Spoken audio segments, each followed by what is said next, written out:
helpless. If a man were to try and kiss me now, I couldn't resist. You couldn't? No, I'd be at his mercy. She is remembered across America as the poised, intelligent, and exemplary Miss Jane Hathaway in The Beverly Hillbillies. Yet few would have guessed that behind Hollywood's curtains, Nancy Culp harbored a secret never publicly revealed. A surprising romance with Redd Foxx, the explosive, audacious comedian famed for his blunt, risque humor on television. Two individuals who seem to share no common ground. On one side, a model of intellectual, disciplined womanhood who once served in the Navy. On the other, a rebellious figure in comedy, emerging from the gritty underground stage scene. And yet, it was precisely this contrast that forged a profound connection so strong they kept it hidden for years. What brought them together amidst the spotlight and the harsh scrutiny of public opinion? And why did this relationship have to remain in the shadows to this very day? In the vast tapestry of American television history, there are characters who pass fleetingly across the screen, and then there are those who etch themselves indelibly into the memory of viewers. For millions who tuned in during the 1960s, Nancy Culp became synonymous with Miss Jane Hathaway, the sharp-minded, loyal, and endlessly amusing secretary on the Beverly Hillbillies. Yet behind the witty lines, the prim appearance, and the singular presence that made her a household name, Culp's life story unfolds as a fascinating chronicle of resilience, intellect, and reinvention. Nancy Jane Culp was born on August 28, 1921, in Harrisburg, Pennsylvania, into a modest family that could not have imagined the extraordinary path their daughter would one day take. She grew up with a love of words, ideas, and storytelling, passions that naturally guided her to study journalism at Florida State University. Her academic curiosity did not end there. She went on to earn a master's degree in English and French from the University of Miami. At a time when opportunities for women were still narrowly defined, Culp's pursuit of education stood as an early testament to her ambition and independence. But the story of Nancy Culp cannot be told without pausing to acknowledge a remarkable chapter that set her apart from so many of her contemporaries. When the United States was drawn into the turmoil of World War II, Culp answered a higher calling. She joined the U.S. Naval Reserve in 1944, serving her country with distinction as a lieutenant, junior grade. In the midst of global conflict, she stepped into a role that demanded not just courage, but also adaptability, a quality that would later become a defining trait of her Hollywood career. Few in Hollywood carried a resume that included both a master's degree in linguistics and military service during one of the most consequential wars in modern history. Following the war, Culp's journey took her westward to the epicenter of American film and television. Initially, she did not arrive with the intention of becoming an actress. She worked in public relations for Metro-Goldwyn-Mayer, MGM, lending her sharp intellect and writing ability to the studio system. Yet fate has a way of redirecting the determined. With her tall, willowy frame, keen eyes, and distinctive voice, described as simultaneously refined and unpretentious, Nancy caught the attention of directors and casting agents who sensed a unique presence that audiences would not easily forget. By the 1950s, she began appearing in supporting roles in film and television. While not a conventional leading lady in the Hollywood sense, Culp possessed something arguably more valuable: authenticity. Her characters, whether in comedies or dramas, radiated a grounded quality that drew viewers in. This set the stage for her career-defining role in The Beverly Hillbillies, a sitcom that would not only become one of the most popular shows of its era, but also a cultural touchstone of American television. As Miss Jane Hathaway, the ever-dutiful secretary to banker Milburn Drysdale, Culp was both a foil and a friend to the Clampett family, the nouveau riche hillbillies whose sudden oil wealth landed them in Beverly Hills. With razor-sharp comedic timing, Nancy infused Hathaway with layers of intelligence, dry wit, and emotional nuance. She was more than a caricature of a career woman. She became a representation of professionalism, loyalty, and subtle yearning, particularly in her unreciprocated affection for Jethro Bodine. Audiences adored her, critics praised her, and Nancy Culp earned an Emmy nomination for her performance. What made Culp's portrayal so memorable was not merely her delivery of jokes or her knack for physical comedy, but the authenticity she brought to the role. Viewers sensed that beneath the scripted lines was a woman who understood perseverance, discipline, and the complexities of ambition. Indeed, those qualities had been forged in the classroom, the newsroom, and the Navy long before she ever stepped onto a Hollywood set. Yet Nancy Culp's significance goes beyond a single role. She stood as an emblem of a generation of women who broke molds and defied expectations. At a time when Hollywood often relegated women to predictable archetypes, Culp carved out space for characters who were quirky, intelligent, and unapologetically themselves. She demonstrated that a supporting role, when played with heart and craft, could become as iconic as any leading part. If Nancy Culp's professional life read like a chronicle of discipline, intellect, and quiet achievement, her personal life contained an unexpected chapter that almost no one could have predicted. Beneath the public image of Miss Jane Hathaway, the prim, proper, and razor-sharp secretary who embodied decorum, Nancy harbored a secret far removed from the image Hollywood carefully maintained. It was a romance, whispered about in hushed tones among those who claimed to have seen them together, that tied her life to one of comedy's most unpredictable forces, Redd FOXX. Redd FOXX, born John Elroy Sanford, was everything Nancy was not, at least on the surface. Where she was reserved, dignified, and precise in her speech, FOXX was brash, explosive, and known for a style of humor that delighted in pushing boundaries. His fame skyrocketed in the 1970s through Sanford and Son, a sitcom that transformed him into a cultural icon. But long before that, he had built his career on the edges of nightclub stages, testing the limits of what audiences would accept. He was nicknamed the King of the Party Records for a reason. His comedy albums were raw, unfiltered, and unapologetically adult. So how could a woman of intellect and restraint find common ground with a man who made his living in chaos and laughter? The answer, perhaps, lies in the very contradictions that define them. Friends who were close to both stars later speculated that it was precisely their differences that drew them together. Nancy, with her academic background and measured worldview, found Fox's wildness intoxicating. Redd, for his part, was rumored to have been captivated by her intelligence and dry wit, qualities that cut through the noise of Hollywood's shallow glamour. Their paths crossed in the late 1950s, according to some accounts, during a charity event in Los Angeles. Nancy had already begun carving out her Hollywood career, while Redd was still performing stand-up, hustling from one nightclub to another. The story goes that Redd, spotting her from across the room, cracked a joke loud enough for her to hear, a line that mixed charm with his characteristic bite. Nancy, usually the picture of restraint, surprised him by laughing. From that moment, the unlikely pair struck up a friendship that gradually evolved into something more profound. Of course, the romance was never meant for public eyes. In the conservative climate of mid-century America, the pairing of a white actress best known for a wholesome sitcom with an outspoken black comedian known for controversial material would have ignited scandal. For Nancy, whose image was tied so closely to her role on the Beverly Hillbillies, the revelation could have jeopardized not only her career but also her reputation. For Redd, whose every move was scrutinized, it would have fed tabloids hungry for controversy.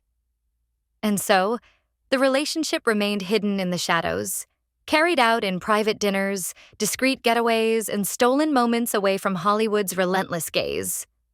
Speculation swirled over the years.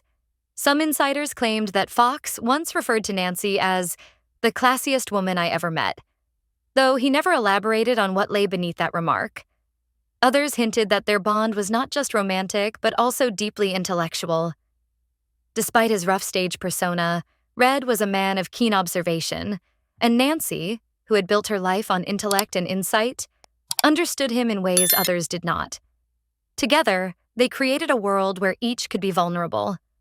Nancy shedding the armor of professionalism, and Redd revealing a softer, more reflective side few ever saw. Though Nancy Culp and Redd FOXX never officially shared a marquee or lit up the same screen in a credited collaboration, Hollywood in the mid-20th century was a surprisingly small world. The entertainment industry, for all its glamour and spectacle, was a tightly knit community where actors, comedians, producers, and writers crossed paths in hotel ballrooms, charity galas, late-night studio parties, and smoky after-hours lounges. It was in these spaces, less documented, less polished, that Nancy and Redd's paths continued to intertwine. On the record, their resumes tell separate stories. Nancy as the Emmy-nominated actress immortalized by the Beverly Hillbillies. Redd as the unapologetically raw comic who redefined the American sitcom with Sanford and Son. Yet if you peer just beyond the glossy surfaces of television history, you find a trail of overlapping appearances, whispered anecdotes, and fleeting photographs that suggest their lives were far more entangled than the public ever knew. The charity telethons of the late 1960s and early 1970s. Both Nancy and Redd were known to lend their names to causes. Nancy with her measured, dignified presence, and Redd with his unpredictable humor that kept audiences glued to the screen. Though rarely seated side by side, insiders recall that they would often arrive at the same events, slipping into backstage conversations with an ease that belied their supposed professional distance. To the casual observer, they were colleagues, two performers fulfilling their duty to good causes. But those in the know whispered that their stolen glances and subtle exchanges told another story. There are rumors, never confirmed but endlessly intriguing, that one producer once floated the idea of casting Nancy in a guest role on Sanford and Son. The concept, according to lore, was that she might play a school teacher or a social worker opposite Redd's cantankerous Fred Sanford. The pairing would have been dynamite, his explosive comedic bluster colliding with her dry intellectual wit. For reasons lost to time or perhaps deliberately buried, the idea never materialized.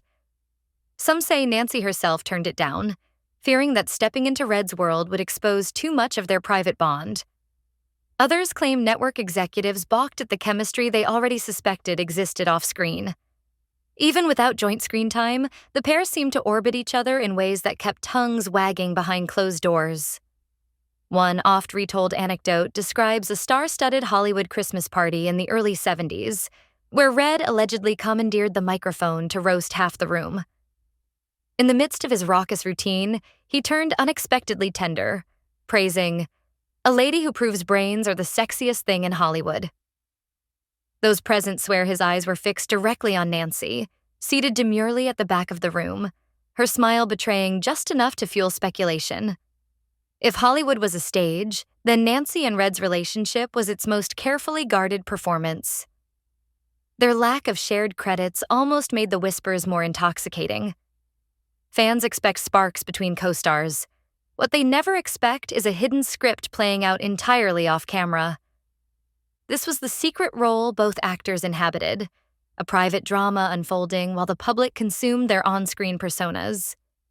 In a way, their greatest collaboration was not in front of cameras, but in the delicate dance of protecting what they had from a world that would never have understood it. Their continued appearances together at industry gatherings only deepened the intrigue. At the NAACP Image Awards, Redd was the undisputed star, a trailblazer who used comedy as both entertainment and social commentary.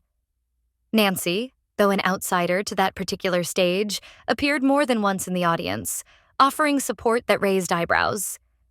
One photographer captured an image of her standing just a step behind Redd at a reception, her expression composed but her proximity unmistakable. The photograph was never widely published, but within Hollywood's gossip circuit, it became a quiet talisman of their bond. Imagining what might have been had they ever shared a formal project is irresistible.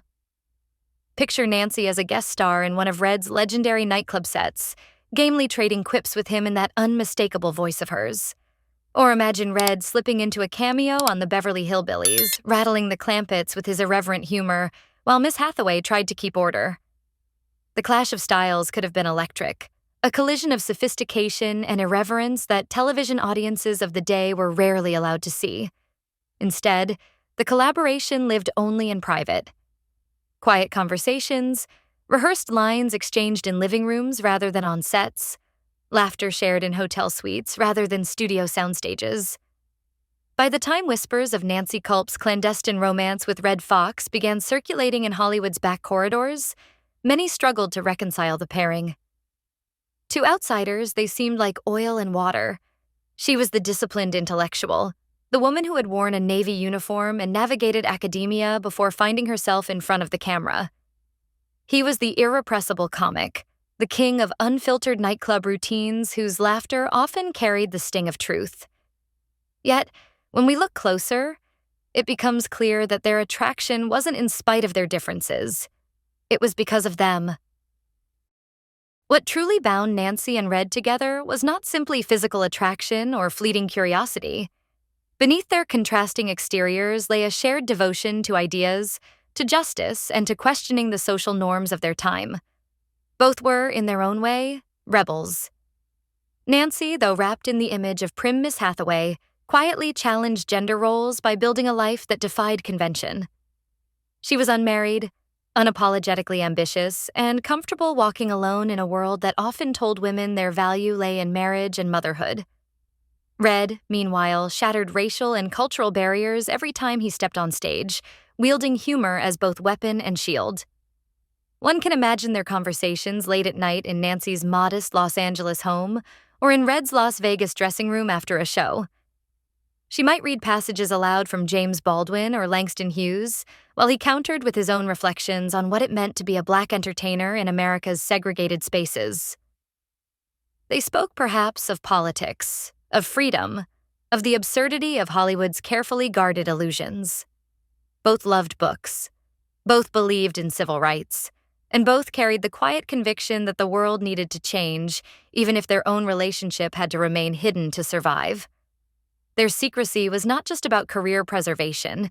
It was about survival in an era when interracial relationships were still taboo. In the 1960s, laws against interracial marriage had only just been struck down, and social stigma remained fierce. A sitcom actress tied romantically to a Black comedian known for pushing boundaries? The tabloids would have feasted on it. Networks might have blacklisted her. Audiences might have turned against him. And so their love became a careful choreography of discretion. Meetings away from paparazzi, coded phone calls, private dinners disguised as professional appointments. There are speculative accounts that Nancy once accompanied Red on a quiet trip to New Orleans under assumed names, the two slipping into jazz clubs where nobody recognized them. It was there, one story suggests, that they danced together in the corner of a dimly lit room while a saxophone wailed, savoring the rare chance to be themselves without fear of discovery. Whether this tale is fact or legend, it illustrates the yearning that must have defined their bond. A hunger for normalcy in a world that would not allow them that luxury. For Red, Nancy represented stability, intelligence, and a quiet elegance that contrasted sharply with the chaos of his public life. His marriages, often turbulent, were marked by drama and excess. With Nancy, he reportedly found a gentler rhythm, a confidant who listened as well as she challenged him. She admired his strength and admired even more the vulnerability he revealed only when the stage lights dimmed. In him, she saw not just a comedian, but a survivor, a man who had clawed his way from poverty into cultural immortality. And what of Nancy? For a woman so often defined by restraint, Red's fiery personality may have offered the very freedom she denied herself. His laughter drew her out. His boldness emboldened her. He pushed her to live less cautiously, to take risks, whether that meant sneaking away for a forbidden weekend or daring to dream of a life less constrained by the roles society expected of her. He adored her intellect. She adored his fearlessness. Together, they created a secret world where intellect and passion met, unencumbered by the scrutiny of others. Their romance also underscores a broader truth about Hollywood in that era. So much of what we thought we knew about its stars was only half the story. Public images were curated, careers meticulously managed, and scandals buried. Nancy Culp, forever remembered as the efficient, no-nonsense secretary, carried within her a personal life infinitely more complex and daring. And Red FOXX, the boundary-pushing funny man, harbored a softer, more contemplative side that few had the privilege of knowing. In the end, perhaps the secrecy itself added to the depth of their bond. They were not performing for cameras or appeasing audiences. What they shared was theirs alone, private and uncommodified. That intimacy, hidden from the world, may have been what made it so enduring in memory. even if it could not last forever. Now, with hindsight, the relationship makes a kind of poetic sense. Nancy and Red, opposites on the surface, were in fact reflections of each other's deeper selves. She brought intellect to his irreverence. He brought fire to her composure. Together, they formed a paradoxical harmony, an unlikely duet that defied the rigid expectations of their time. And so, when we ask why Nancy Culp secretly dated Red FOXX, the answer is not scandalous but simple. Because beneath the weight of social barriers and Hollywood facades, they found something genuine, something worth protecting, something real. The story of Nancy Culp and Red FOXX is not just a Hollywood rumor. It is a reminder of how the most meaningful chapters in life often unfold far from cameras, headlines, or scripted performances. For two people who lived in a world obsessed with appearances, secrecy became their shield, and sincerity their quiet rebellion. They understood the risk of being discovered, yet chose to nurture their connection in whispers, stolen evenings, and hidden moments that would never make it into the public record. And perhaps that is the true beauty of their bond. Unlike the glitz and glamour of red carpets, this relationship was not built for applause. It was raw, unpolished, and deeply human. Red, the comic genius who made millions laugh, found in Nancy a source of calm and intellectual companionship. Nancy, the poised actress admired for her intelligence and wit, found in Red the spark of audacity and unfiltered passion that challenged her careful restraint. Together, they created something rare, a private sanctuary in a world that constantly demanded performance.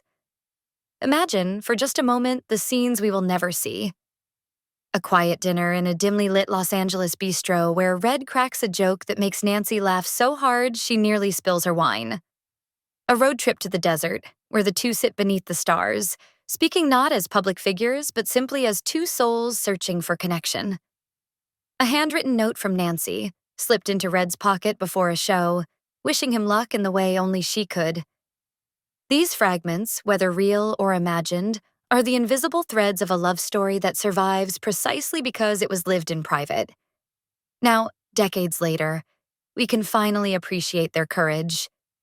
In a time when interracial relationships were judged harshly, they chose love over fear, companionship over conformity. They may never have walked down a red carpet hand in hand, but they proved something greater. That true connection defies categories, expectations, and even the relentless scrutiny of Hollywood. And that leaves us with a question. What should we take away from their hidden romance? Perhaps it is this. Life's most profound relationships are not always the ones that make headlines. They are the ones that quietly transform us, the ones we protect, the ones we carry long after the curtain falls. What do you think about this secret love story between Nancy Culp and Red FOXX? Was it destiny, defiance, or simply two unlikely souls finding each other in a world that would never understand them? Share your thoughts in the comments below. And if you want more untold stories, more hidden chapters of Hollywood history, don't forget to like, share, and subscribe. Because behind every star, there's always a story waiting to be revealed.